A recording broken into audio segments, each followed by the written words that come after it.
Oh, I just heard it out the corner of my ear, if that's even something. I just done a 0 to 60 of 4.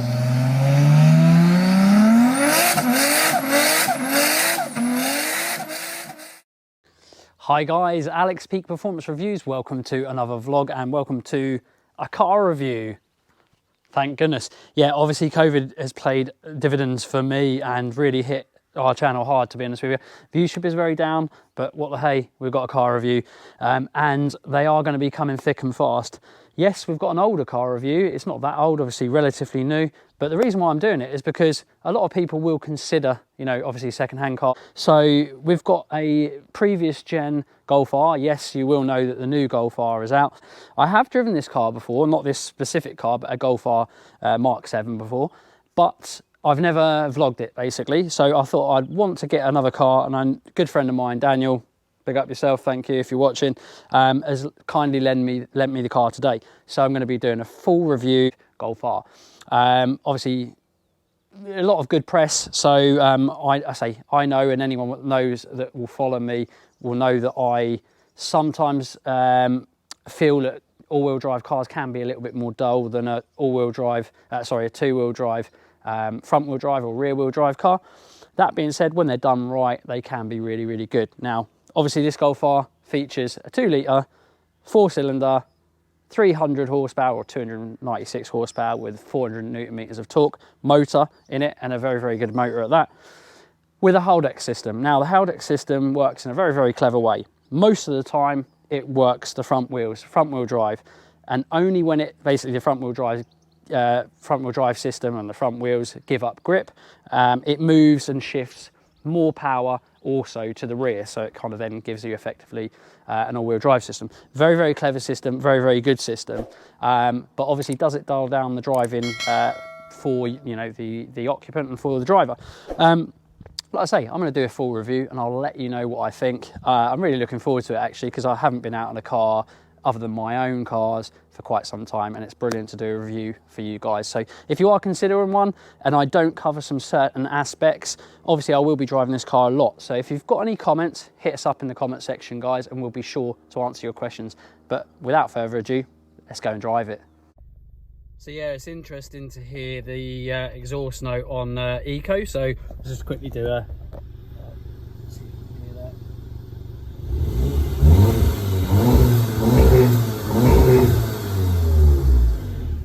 still quite nice, but then if you pop it into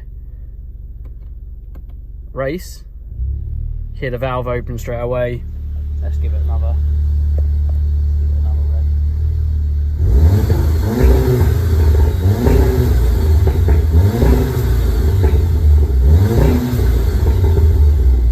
Much nicer with the valve open. Obviously it's got a soft limiter.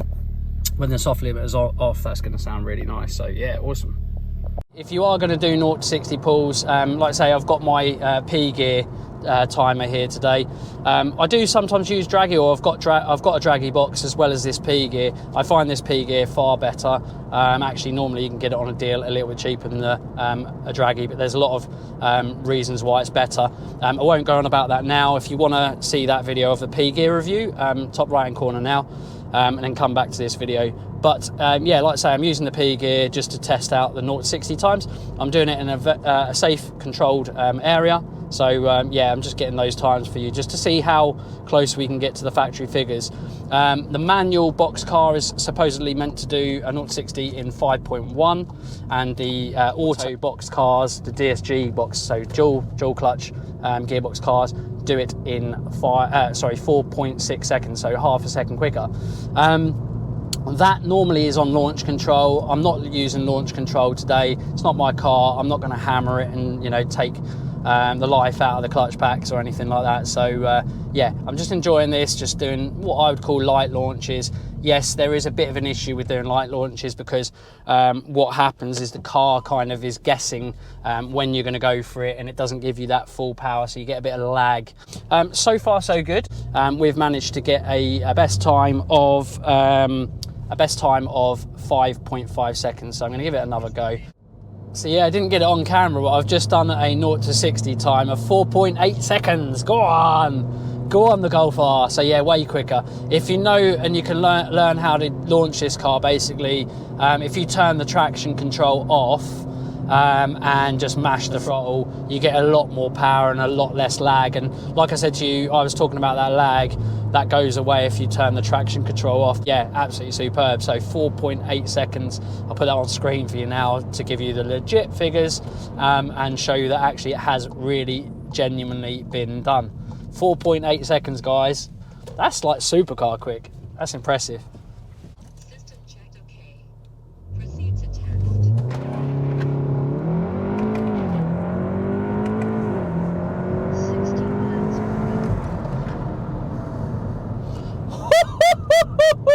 Jeez! Oh, I just heard it out the corner of my ear, if that's even something. I just done a 0 to 60 of 4.41 seconds, so nearly 4.3 seconds, 4.4 seconds, guys. That's awesome. Yes, yes, yes. Golf R, well done. I'm impressed. So yeah, that, you know, that murders my my Civic Type R from a launch. It doesn't matter what you do with a front wheel drive car. I think with some, you know, different bits on my car and maybe some, you know, AR1s or something, you might get in late in the fours, because it definitely launches better than the old one. It's a quick car, but that's just ridiculous. 4.4 seconds. That's just supercar like. It is, in fact, it beats some supercars. But yeah, no, it's just insane. Anyway, I'm going to go and drive the car a bit more now. I'm just loving this, enjoying it really much. Doesn't even make sense. Let's carry on driving. Okay, so going on to lots of other things about this car. Obviously, there's loads of different modes, and I am going to put it back into eco mode because he's shouting aloud when we're in race. Eco mode is absolutely superb, very, very comfortable. Now, this doesn't have the active dampeners on it. I do think it's a really, really nice upgrade if you can, you know, buy one with the active dampeners. So yeah, obviously, I would probably spec it with the adaptive dampeners. That being said, from what I'm told, if you don't, realistically, these are set up very, very well, because they're going to want you to have, or Volkswagen are always going to want you to have a very accomplished car all round. So they give you obviously a specific setting that is the best of both worlds, so to speak. Yeah, they effectively, nonetheless, if you do change the modes, it does still do the things that the other one would do, and that's obviously changing steering feel and, you know, throttle response and the map as such. It opens up the exhaust, obviously, when you're in race. I've put it into comfort just so you can kind of hear me, or eco, should I say, just so you can hear me a lot more. But yeah, I've driven the car quite a bit in comfort, and it is definitely really, really nice. Like I say, it makes it feel more comfortable because obviously it's more tame a setting, if that makes sense. It's not as aggressive, so it's quite nice in that setting, which, like I say, if you're wanting to get the best miles per gallon, you are going to put it in that setting. If you want to just not have a headache, you're going to go in that setting. Don't get me wrong, race mode is not that loud.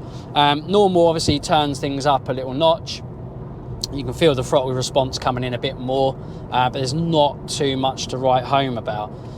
Race mode, you can hear straight away the remote valve in exhaust opens. It sounds a lot louder. It sounds a lot louder in here as well, but it sounds lovely. It has a nice little bit of overrun and a little, almost this DSG fart sound, I call it, but it's a nice fart. It's a lovely fart if anyone has nice farts, but there you go. So you've got that DSG fart sound, which is nice. I like that.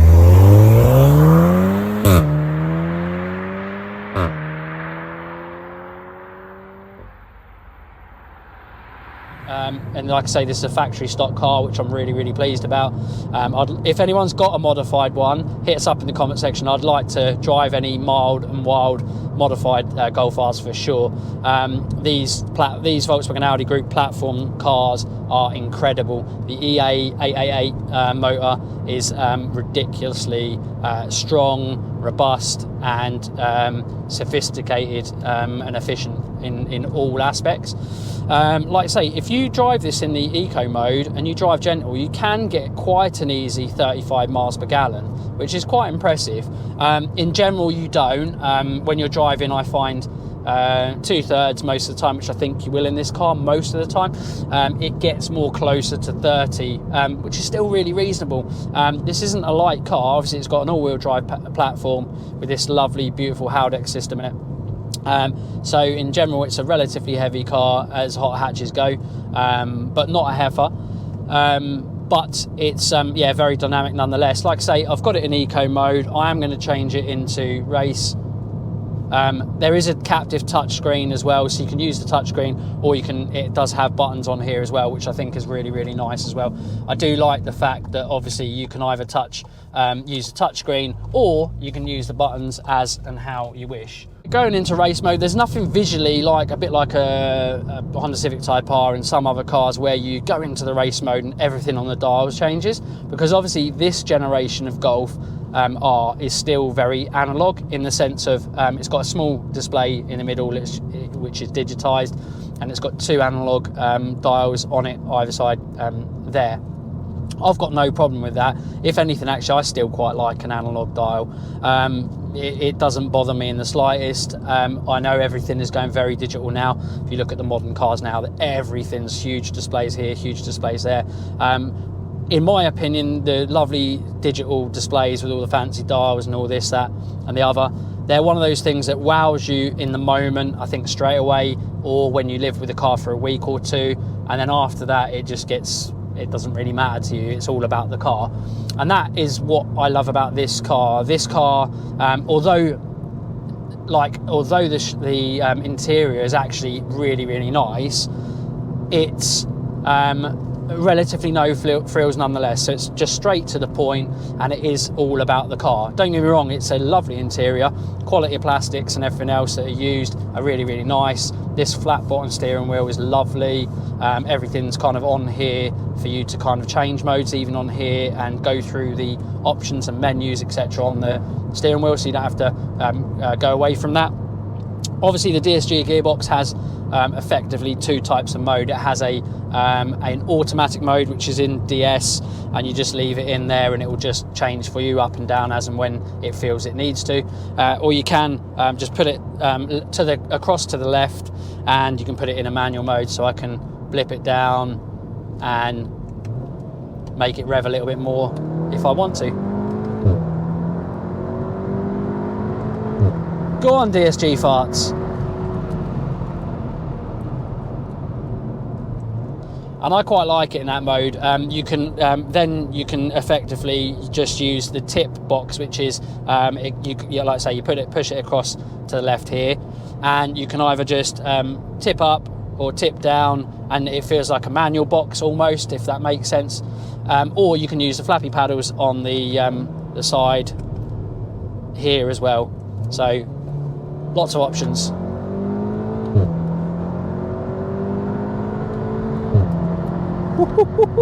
It is a quick car. Yeah, enough about all the other fancy technical bits in the interior. Well, I'm going to talk a little bit more about interior, because practicality is quite important to some people. Now, interior wise or exterior wise, you look at it, very beautiful car, I think. Very understated, very subtle look about it. Unlike something like the Civic Type R, very garish, very loud. But when you look at the Civic, I do think it looks special. It's developed in a wind tunnel. It's an incredible car. Obviously, I'm not necessarily talking about it in a biased way, because I own it. I like the look of it. Plenty of people don't like the look of it, but plenty of people driving that car do like the look of it. This car is very different to that in the sense of the looks about its hot hatch prowess. It isn't shouting about it. This car is very subtle. You can tell, obviously, it's a little bit special. It looks a little bit wider, a little bit more haunched up. Let's go away from exterior. Let's go away from interior. And let's go away from, space practicality and all that malarkey.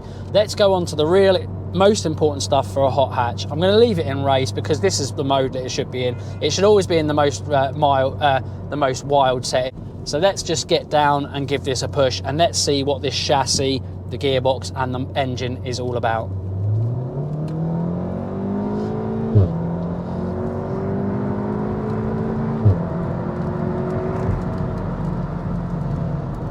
Going over a crest of a brow with a slight turn on it.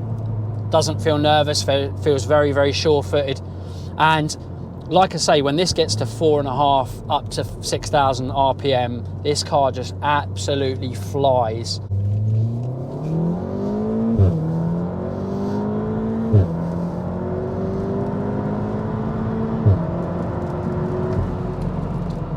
Jesus, it is quick. So yeah, let's give it a real good push and let's see how it all feels. So first of all, brakes, very, very good. Acceleration, we already know, superb. Chassis, push it a bit. Fun. Nice balanced chassis. You put it on its nose, it feels like it can tip in nicely. But it feels very accomplished and very neutral, so it doesn't give you any scares under braking as the front pitches forward. But the brakes are really strong, actually. They're really responsive. I like the pedal feel. That's nice. Steering's good. It's not too light. I like a nice commutative, stiff or fairly stiff steering feedback. I like that. I prefer it. Some people don't. Feels a little bit more race car like. I mean, this I would prefer it even heavier, but the rack is nicely stiff, so it's a good weight. I've got no problem with that. It's not too light. It could be a bit heavier, but in general it's got a nice bit of weight to it, which means that I get a lot back through the steering wheel, which I really, really like. I do love the way it sounds out of the factory. The gearbox farts, I've already said it, they sound really, really good. It sounds natural, and I'm hoping it doesn't ruin the sound for you, but let me open up the give it a launch out of it.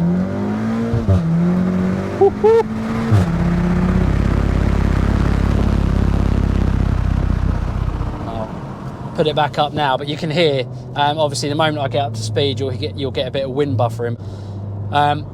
We've said the gearbox is sublime. These DSG boxes are just, they're so hard to beat, and Volkswagen Audi Group have nailed it with the gearbox. It's just beautiful. The only thing is, I'd say on this generation of Volkswagen Audi Group cars, some of the more wilder ones like a TTRS, to me it feels as though maybe the gearbox software is a little bit more aggressive. With this, there's a little bit of lag, where a bit of DSG software, if you modified these, would make it even more wild. Yes, it would probably take a bit of life out of the longevity of the box, but from what I understand, they're ridiculously strong anyway, so I don't see it being a problem. But there's a tiny bit of lag on when you put it into manual and you put it into tip on down change, but nothing to write home too much about. I mean, it's fantastic, and the gearbox is sublime. As auto boxes go, you can't grumble about this gearbox. It's just fantastic. Let's drop it down. There's a nice little section here.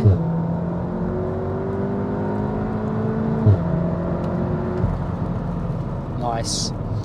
Yeah, it's a great car. It's a very, very fast, fun car, and it covers ground really, really quick. So I'm not sure what these come out with out of factory, but this is fitted with Michelin Pilot Sport 4Ss. Michelin Pilot 4s. I'm not sure whether 4Ss are available in this size. If they are, I'm going to tell the owner, Daniel, to get himself a set, because the S's are even better than these 4s, and these 4s are brilliant actually. They do have a little bit of body roll, a bit of sidewall roll, which I don't like. This chassis in this car hides it a bit better than some other cars that are probably got less dynamic or less tight chassis, even though this isn't a super tight chassis. But yeah, it's they're a great tyre, so make sure you have a good tyre, or if you're buying one, they have a good set of tyres on them. So yeah, let's talk about chassis finally. Like I say, body roll's nicely controlled, but it has got a chassis that I would say is a very happy medium kind of chassis. It's definitely not hard at all, I don't think. For me and my standards, it's actually quite soft. I would probably like the car to be in a wild race mode, a tiny bit more stiffer than this. I don't think it matters, because realistically this is covering ground and doing everything it needs to do. I think in everyday conditions, again, for being more safe, it's probably better to have it at this kind of level of stiffness. But the dampening and the way it kind of reacts to the road is really, really good. I've been over some crests and some cambers, and in general the car's ironing out those bumps and lumps very, very well. And overall the chassis is fantastic. There's very little body roll. It's a fun, playful chassis, and it communicates very, very well with the user, which I like. So overall it's superb. Now, I've already tested them, so I'm not going to test them again, but the brakes are absolutely fantastic on it. I'm going to put up on the screen what size they are, because top of my head, I don't know. I know they're fairly big. I think they're somewhere around the range of about 330mm, and they're quite big also on the rear. They do a fantastic job. Obviously, I'm not driving the car ridiculously hard like I would probably on track, so I don't know whether they give up the ghost, but I've driven it hard on the road, and they definitely haven't. If anything, I've found that when you get heat in these brakes, they feel like they get better and better, which is really, really good. Feels the same with the tyres as well. So overall feedback and dynamics just get better as the tyres and the car and the brakes and everything gets warmer. Yeah, absolutely fine and brilliant in here. Like I say, nice, happy, good place to be. And like I say, overall, this car is actually absolutely fantastic. And I'm going to give you a summarization in a mo on my outro. So back to where we started from in the intro here, and obviously finished our drive. I just wanted to let you know a summarization of what we think about this Mark 7 Golf R. Yeah, basically it's one of those cars that just really, really looks after you. And obviously I was talking about the Mark 8, you know, that is out currently now, just come out. One thing I will say is I definitely think, this is my personal opinion, looks are always subjective, and it's up to you what you think, the viewer. I do prefer the 7 and the 7.5, so the facelifted version of this, better than the Mark 8. I think it's a much better looking car. For that reason, I would probably be inclined to potentially look to go to one of these. I can't pass a full judgment until I drive the Mark 8, but I'm looking forward to it.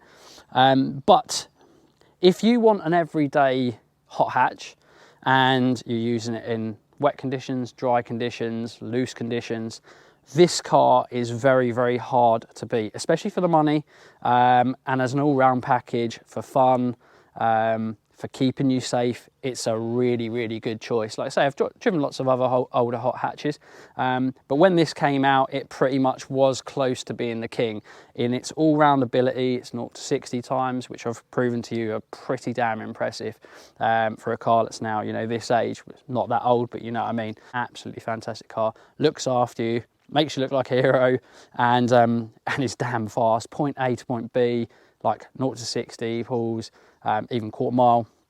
Real world conditions, this car is very, very hard to beat. For that reason, it just is a fantastic car, and it is a bit of a little legend. I slated it a little bit for when I didn't drive it so much because of the driving dynamics and the fact that it's all-wheel drive. It looks after you a bit more. I like cars that almost like kind of want to kill you almost, which is terrible really, but that's just me.